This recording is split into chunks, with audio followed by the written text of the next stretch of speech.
충격적인 소식입니다.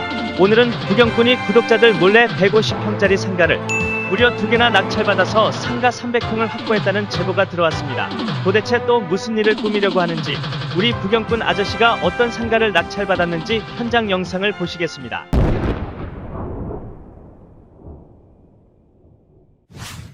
바로 뒤에 보이는 건물이 제가 낙찰받은 건물입니다. 야, 보니까요 1층, 2층, 3층에 위치한 저 3층의 상당 부분을 저희가 낙찰받은 건데요. 현재 상태가 어떨지 매우 궁금합니다. 근처에 있는 건물 중에 넓고 가장 높은 건물을 보유하고 있는 거고요. 지하 주차 대수도 300대가 넘어요. 350대 가량이 지하 주차가 가능하고 위에 오피스텔만 230세대 정도가 있습니다. 자체적인 소비도 많이 이루어지는 곳이 되겠죠. 자, 그리고 왼쪽으로 한번 쭉 볼까요? 자, 제가 투자를 생각했던 이유 중에 하나가 주안역이 예전에 구상권임은 분명한데요. 보시면 새로 오피스텔들이 다 새롭게 짓고 있죠. 대로변마다 저렇게 새로 오피스텔이 신축되고 있기 때문에 발전 가능성, 지가 상승을 기대하기가 무궁무진하다라고 판단을 했습니다. 자, 또 한번 또 볼까요? 이쪽으로 보면은, 자, 이쪽 바로 옆이, 이쪽에서 50m가량 이동을 하면 주안역이 나오는데, 주안역 같은 경우에는 서울에는 종로가 있듯이 인천의 모든 교통편의 중심이라고 보셔도 됩니다. 지하철도 2개 호선이 연결되어 있고요. 인천의 각 지역에서도 주안으로 오는 시내버스는 다 연결이 돼 있어요. 그래서 80% 정도는 연결이 되어 있는 곳에 인천의 중심이다 라고 생각하셔도 무방하겠습니다. 저는 그 부분에 가장 큰 점수를 줬고요. 제가 생각하는 출구 전략상 저는 교통편이 매우 중요했어요. 그래서 인천의 거점 도시에 하나는 찍고 싶었어요. 그래서 주안역을 저는 선택을 한 거고요. 자, 그리고 리가스퀘어 주변으로 보신다면은 인천의 종로 같은 역할을 한다 그랬죠. 자, 그래서 바로 옆 건물만 보더라도 온갖 학원들이 많이 있습니다. 뭐 입시학원, 어학원 포함해서 아카데미, 뭐 필라테스, 검정고시, 뭐 여러 학원들이 있어요. 그러니까 인천 지역에 사시는 분들은 시내 나가자 그러면은 주안을 먼저 떠올리는 게 당연할 정도로 형성되어 있는 곳이다. 심리적인 상권에서도 우세를 점하고 있다. 저는 그렇게 생각을 합니다. 자, 그러면 부경꾼이 생각하는 업종이 접목이 가능할지 실내도 한번 같이 구경을 해보도록 하겠습니다. 실내로 가시죠.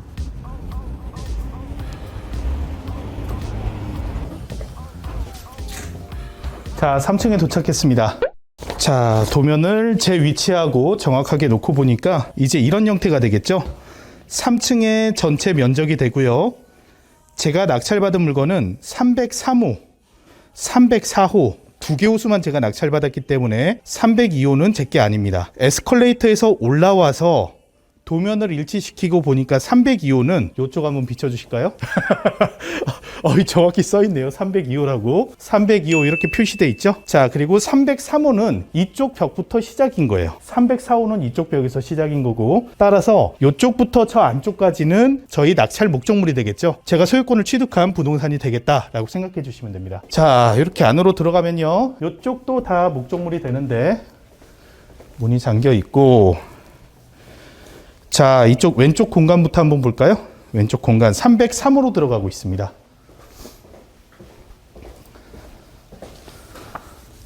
자, 과거에는 돌잔치 뷔페로 사용됐기 때문에 이쪽에 보니까 뭐 접수받는 곳 같아요. 접수받는 이런 장소들이 되어 있고, 사무실도 보이고요. 안에 사무실도 보이고, 이쪽은 뭘까요? 깜짝이야. 현장 나올 때마다 여러분들 조심하셔야 됩니다. 지금 보니까 너무 잘생긴 사람이 있어요. 깜짝 놀랐어요. 여기 많네요. 잘생긴 사람. 이 안에 볼까요? 예, 요 안쪽은 네, 이렇게 탈의실식으로 옷을 갈아입을 수 있는 이런 공간들이 있네요. 여기에서 드레스로 갈아입고 뭐 그렇게 했던 공간인 것 같아요. 네, 이렇게 있습니다. 자, 저쪽 벽은 막혀 있어요. 303호가 지금 일부 공간이 벽으로 막아놨네요. 막아서 사용하고 있고요. 격벽이 있고요. 자, 바로 이쪽에 나오면 엘리베이터가 한 대, 2개, 3대가 있습니다. 3대 엘리베이터가 바로 연결이 되어 있고요. 그리고 이쪽에 되어 있는 공용 복도 쪽에 있는 광고판을 저희가 다 활용하고 있는 겁니다. 자, 이쪽이 다 게시판까지 다 기존에 사용하던 곳이다 생각을 하면 되겠습니다. 자, 화장실이 있고요. 남자 화장실, 여자 화장실. 네, 화장실 잠깐 보고 오겠습니다. 남자 화장실에는 소변기가 4대나 있고요. 관리가 매우 잘 돼 보여요. 여러분들도 상가 임장을 다니실 때는 공용 화장실이 관리가 어떻게 되고 있는지 꼭 체크해 보시는 게 중요하다. 그거에 따라서 상가관리단이 얼마나 활동을 하는지, 관리에 문제가 있는지 여러분들이 체크할 수 있다. 화장실을 집중 공략하시는 걸 추천드리겠습니다. 자, 이쪽으로 오면은 이 부분부터가, 자, 지도상이 이렇게 되게 되겠죠? 이 부분이 되겠습니다. 자, 이 부분이 되는데요. 여기에서 지금 이렇게 쳐다보고 있는 거고요. 왼쪽 편이 303호, 오른쪽이 304호가 되는데, 이 부분은 공용복도지만 제가 상가관리단에 확인을 해보니까 상가관리단 집회를 통해서 2층, 3층, 4층, 2층에 쿠쿠, 3층에 돌잔치 뷔페, 4층의 한방병원은 상가관리단 집회를 통해서 이 공용복도를 단독으로 점용해도 된다라고 되어 있답니다. 자, 그래서 이 부분에 문을 달아놓고 여기를 복도로 사용하고 있던 거죠. 이 부분에 대해서 공사를 할 때는 소방법에 저촉은 없는지 이런 부분들은 별도로 체크를 해가면서 여러분들이 안전시설을 해야 된다, 이런 건 염두를 해두시고, 자, 그리고 복도를 보니까 굉장히 깊죠. 여러분들 300평짜리 상가를 보셨나요? 300평이 전용 300평, 여러분들이 알고 있는 일반 300평짜리 상가는 분양평수가 보통은 200평 미만이 되겠죠. 170평, 180평 이 정도 될 겁니다. 전용률이 낮기 때문에. 그런데 이거는 전용 면적 자체가 300평이에요. 굉장히 큽니다. 그래서 깊이만 저렇게 깊게 보이고, 복도가 보면 도면상이 이렇게 얇아 보이죠. 얇아 보이는데 실제 복도 사이즈가 여기에서 여기까지가 복도 사이즈가 되는 거예요. 복도가 이렇게 넓은데 지도 이렇게 얇게 보일 정도로 넓은 공간이다. 자, 안에 어두워서 전기가 다 나가서요. 현재 단전 중이라서 전기 복구를 안 해서 잘 보일지 모르겠으나 크기를 가늠해 보는 차원에서 한번 같이 둘러보겠습니다. 자, 영업을 종료하고 이사를 나가서 쓰레기 폐기물들이 좀 많이 있고요. 아, 네. 이렇게 개별 룸으로 다 하나씩 썼네요. 아, 예전 과거에는 여기에서 잔치를 하나씩 하고 사회자가 이쪽에서 사회도 받겠네요. 자, 오늘 박진규 어린이의 돌잔치를 진심으로 축하드리면서 이런 식으로 했었겠죠. 자, 그런 공간입니다. 아, 시설 중에서 이동이 용이하고 처분이 가능한 거는 다 철거한 것 같고요. 현재 상황으로는 폐기하고 이동이 안 되는 것들만 이렇게 다 놔두고 간 것으로 보입니다.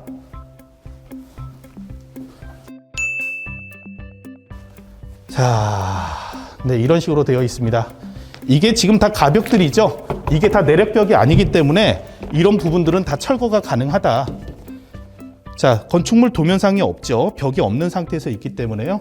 이런 건 전면 철거가 다 가능하게 됩니다.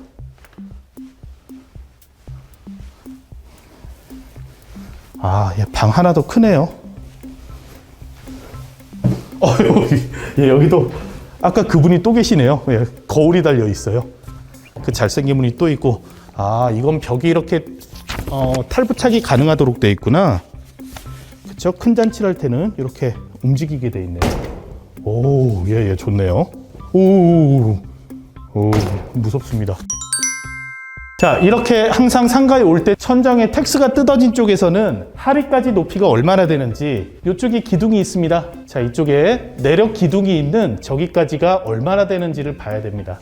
그래서 철거했을 때는 우리가 얼마나 활용할 수 있는지. 제 키가 183인 거 다 아시죠? 제 키보다 높으니까 183보다 크겠네요. 그죠? 자, 이런 높이가 된다. 배전판이 이쪽에 있고요. 소방도구들 이렇게 나와 있습니다. 자, 지금까지 둘러본 게 303호를 본 거예요. 자, 303호의 옆에 있는 304호. 303호만하게 크죠? 거의 비슷한 면적으로 보이는데요. 304호도 한번 둘러보겠습니다. 방은 여기까지고, 네, 이쪽에 뷔페를 가져갈 수 있는 공간들이 되어 있습니다. 이쪽이 다 음식을 가져가는 공간이 되겠죠. 이런 시설하면서 돈 많이 들었을 텐데 마음이 아픕니다. 이렇게 되어 있고요. 여기까지가 음식을 나눠주던 공간인 것 같고, 그럼 이 안쪽은 주방이 되겠죠. 이쪽으로 음식이 나왔을 거고, 이게 주방이 될 겁니다. 자, 이 벽도 다 내력벽이 아닌 일반 벽이기 때문에 다 털어도 되는 겁니다. 이 주방이니까 다 놀리기가 되어 있네요. 단올리기 요걸 까내면은 이런 게 폐기 비용이 많이 나오거든요. 이런 걸 다 뜯어내야 되기 때문에. 자, 이쪽이 주방으로 사용하던 공간이 되겠습니다. 주방이 굉장히 크네요. 아무래도 대형 뷔페를 운영하던 방식이기 때문에 이렇게 할 수밖에 없겠죠. 이 부분까지 되겠습니다. 현장 영상을 보고 오셨는데요. 여러분 어떠셨습니까? 좀 느낌이 오시나요? 부경꾼은 어떻게 낙찰받았고 왜 낙찰받았는지 정리하는 시간을 갖도록 하겠습니다. 화면을 같이 보실까요? 인천광역시 미추홀구 주안동에 위치해 있고요. 총 1번, 2번, 3번 이렇게 3개 각기 다른 사건 번호로 진행했던 사건입니다. 저는 1번 사건, 즉 142평인 303호와 145평인 3번 사건을 낙찰받았습니다. 권리관계부터 잠깐 확인하도록 하겠습니다.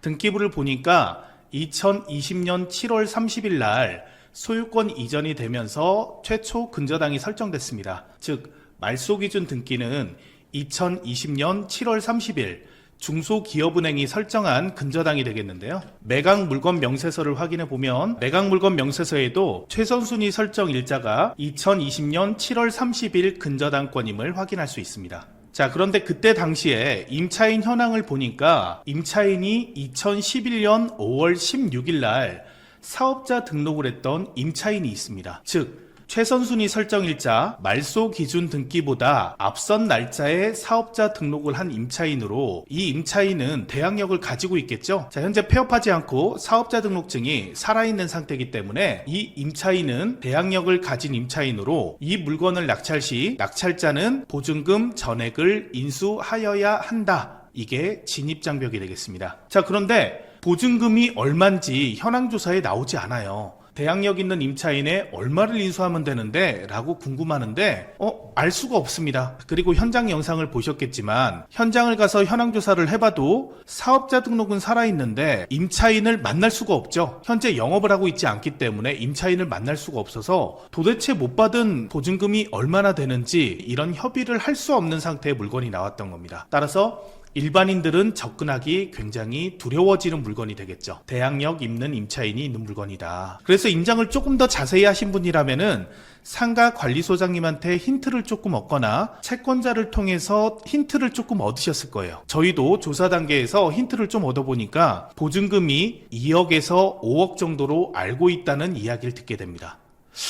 그러면 낙찰을 받고 자칫하면 낙찰 금액과 별도로 대항력 있는 임차인을 위해서 2억에서 5억 정도의 보증금을 인수할 수 있다가 되는 거예요. 일반인은 낙찰받기 힘드셨겠죠. 자, 그런데 저희는 낙찰을 받고 협의를 통해서 이 합의서를 받았습니다. 제가 본 내용을 자세하게 알려드리진 못하고요. 간단하게 이야기하면 임차인이 모든 권리를 포기하고 그 안에 소재하고 있는 유체동산 아니면은 본인이 사업자 등록을 먼저 했다는 그런 권리들 모든 걸 포기하고 주식회사 더470에게 양도하겠다는 각서입니다. 자, 그런 합의서를 작성을 했어요. 그리고 어떠한 보상도 하지 않았습니다. 자, 제가 이걸 좀 자세하게 말씀드리고 싶은데 이거를 제가 말하기가 좀 적절하지 않은 것 같아요. 개인과 개인의 합의를 한 거였고 그분의 명예도 있기 때문에 제가 적절하게 활용하긴 그렇지만 저희는 사전 조사를 통해서 이렇게 합의가 가능한 물건이라고 확신했기 때문에 입찰을 들어갔던 겁니다. 그래서 입찰 가격을 본다면 전회차 가격에서 최저가에서 누구도 입찰이 들어오지 않거나 아니면 최저가에 누가 들어올 수도 있겠구나라는 예상을 해서 입찰가에서 살짝 더 적은 가격 70%를 조금 넘은 70% 초반대 가격을 쓰고 본 물건을 취득하게 된 겁니다. 이게 만약 한 번 더 유찰이 됐다면은 이 가격 이상으로 낙찰이 됐을 가능성이 높아요. 왜냐하면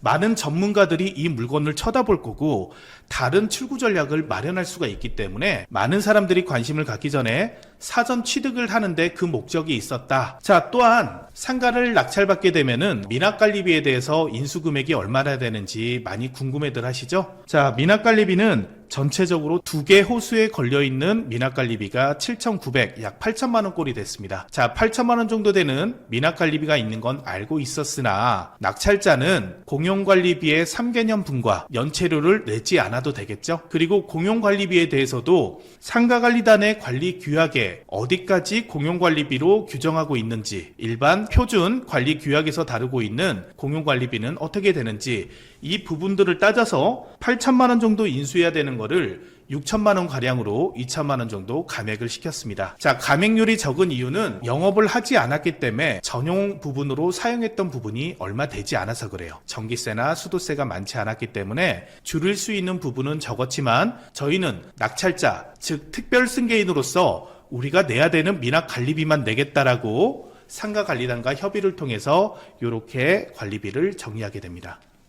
자, 정리해보면 본 물건에 대해서는 입찰 전 단계에서 대항력 있는 임차인이 있으나, 그리고 보증금도 있으나 인수하지 않아도 되는 근거를 가지고 입찰을 했고, 미납관리비는 8천만 원이라고 했으나 8천만 원이 아닌 줄일 수 있는 여지들이 있다는 걸 파악한 이후에 입찰을 해서 본 물건을 취득하게 된 겁니다. 자, 취득하는 게 중요한 게 아니겠죠, 여러분? 시세가 얼마짜리니까 얼마에 사면 싸게 샀다라고 자꾸 착각하시는데 전혀 중요하지 않아요. 본 물건을 예를 들어 볼까요? 제가 2개 물건을 합쳐서 약 27억 원 정도에 매입을 했는데 이 물건을 30억에 샀든 35억에 샀든 40억에 샀든 크게 중요하지 않다는 거예요. 아니요, 다시 얘기해 볼게요.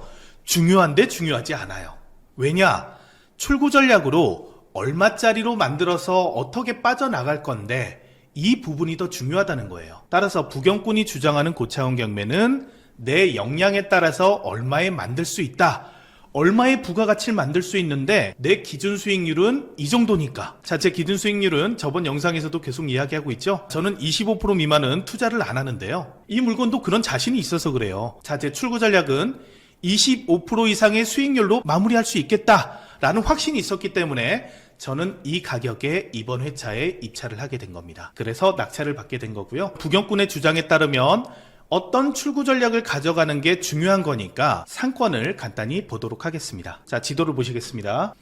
인천 미추홀구 주안동에 위치해 있고요. 자, 이렇게 좀 확대해서 본다면은 인천 2호선 지하철역과 지하철 1호선역이 지나가고 있는 주안역, 더블역세권에 위치한 주안역에서 거리가